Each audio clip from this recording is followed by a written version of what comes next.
Of the Paris attacks, there's a growing concern among Republican candidates, governors, and lawmakers about refugees from Syria to the United States. Political director Lisa Desjardins reports. On the campaign trail, Republican candidates have seized on the refugee issue.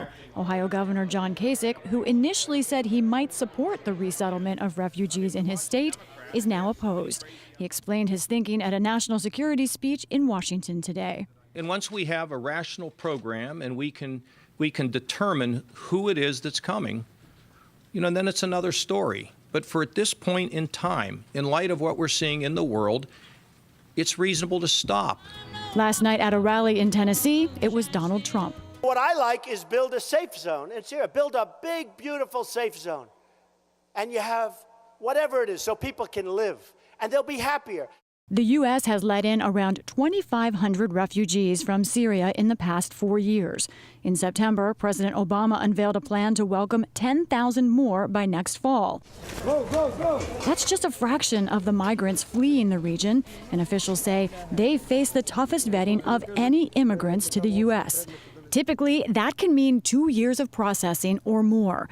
But governors do not trust the process, and in the wake of the Paris attacks, more than 24 of them say they now oppose Syrian refugees moving to their states. Still, governors technically can't stop the federal government from resettling refugees within their borders. That means all eyes are on Congress. Senate Majority Leader Mitch McConnell today said he is considering possible action. What you're hearing from all the governors around the country saying they're not interested in taking refugees from Syria for the foreseeable future. At the very least, it strikes me that we need a pause or a moratorium. Morning. Paul Ryan, the new Speaker of the House, pushed his Republican conference to come up with a plan, and soon. We've assembled a task force starting Saturday to consider legislation as quickly as possible.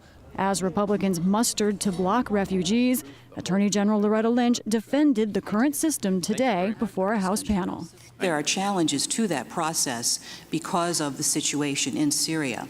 But I would note, however, that we do have the benefit of having that significant and robust screening process in place.